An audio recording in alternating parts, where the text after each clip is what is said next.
کہ لوگ اپنی میت کو لے کر گاؤں گاؤں گھومتے تھے. یہ اعلان کیا کہ جہاں بھی مولوی ملے پکڑو اور مار ڈالو. کفار جانتے ہیں کہ اسلام کے آگے ایک آہنی دیوار ہے علماء دیوبند، اسلام کے غمخوار ہے علماء دیوبند. ایسٹ انڈیا کمپنی نے یہ اعلان کیا کہ جہاں بھی مولوی ملے پکڑو اور مار ڈالو. چنانچہ مولوی کون ہے اس کی علامت و پہچان یہ بتائی گئی کہ جس کے منہ پر داڑھی ہو یا لامبا کرتا ہو. 50,000 سے زیادہ داڑھی کرتے والے اس کے بعد پورے ملک میں قتل کیے گئے. دلی اور اس کے قرب و جوار میں جہاں علماء کا گڑھ ہوا کرتا تھا، بڑے بڑے علماء پائے جاتے تھے اور بڑے بڑے کام ہوتے تھے، ان علاقوں میں یہ پوزیشن ہو گئی تھی کہ لوگ اپنی میت کو لے کر گاؤں گاؤں گھومتے تھے کہ شاید فلاں گاؤں میں 12 علماء تھے، شاید کوئی وہاں مل جائے. وہاں پہنچتے تو کوئی نہیں ہے. دوسرے گاؤں میں گئے، تیسرے میں گئے، اور جب لاش میں سے بدبو اٹھنے لگتی تھی تو بنا جنازے کے دفن کر دیتے تھے. یہ حالت ہو گئی. ایسے وقت میں جو چند علماء بچ گئے تھے انہوں نے فیصلہ کیا کہ اس لڑائی کو اگر آگے بڑھانا ہے تو ہمیں اسلامک ایجوکیشن کے انسٹیٹیوشن قائم کرنے چاہیے. اور اس کے 10 سال کے بعد 1867 میں 67 میں دیوبند میں ایک چھوٹا سا مدرسہ شروع کیا گیا. ایک طالب علم، ایک استاد. اور اس مدرسے کے وہ پہلے طالب علم تھے جن کو دنیا شیخ الہند مولانا محمود حسن دیوبندی کے نام سے جانتی ہے، جنہوں نے وہ ریشمی رومال کی تحریک چلائی اور راجہ مہندر پرتاپ کو اس کا صدر بنایا افغانستان کی گورنمنٹ ان ایگزائل کا، اور گاندھی جی کو مہاتما کا خطاب دلوایا اور آزادی کی لڑائی میں گاندھی جی کو لیڈر بنوایا.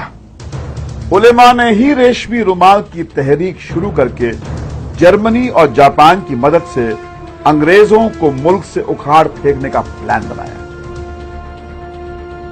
بدقسمتی سے انگریزوں کو ان کے ارادوں کا پتہ چل گیا اور علماء ایک بار پھر انگریزوں کی آنکھ کی کرکری بن گئے.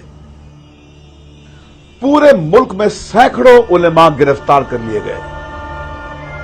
شیخ الہند مولانا محمود حسن اور ان کے چہیتے شاگرد مولانا حسین احمد مدنی کو تو گرفتار کر کے ہندوستان سے باہر مالٹا بھیج دیا گیا، جہاں کئی سال انہیں جیل کی کال کوٹھی میں بتانے پڑے.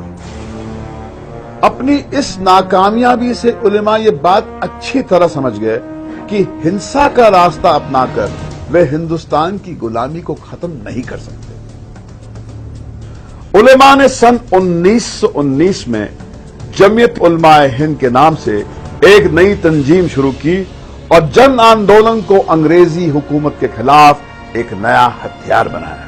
پبلک اوپینین کو فارم کرنے میں جمعیت کا کوئی مقابلہ نہیں ہے جنگ آزادی کے.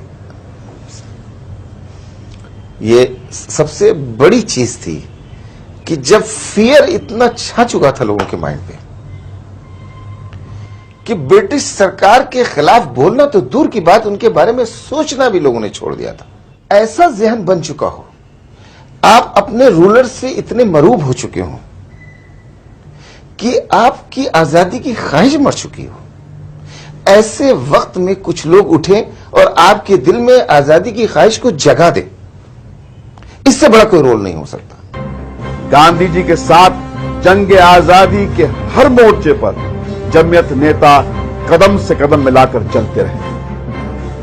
5 اگست 1942 کو جمعیت نے جب سب سے پہلے انگریزوں بھارت چھوڑو کا نعرہ دیا تو پورے ملک میں انگریزی حکومت کے خلاف لوگوں کا ایک ایسا سیلاب امٹ پڑا کہ آخرکار انہیں ہندوستان کو آزاد کرنا ہی پڑا. لیکن بٹوارے کے مدعے کو لے کر جگہ جگہ بھڑکے قومی دنگوں نے اس ہندو مسلم ایکتا کو سب سے زیادہ نقصان پہنچایا جس نے انگریزوں کو ہندوستان سے باہر کھدیڑ دیا تھا. جمعیت نیتا مولانا حسین احمد مدنی نے پورے ملک کا دورہ کیا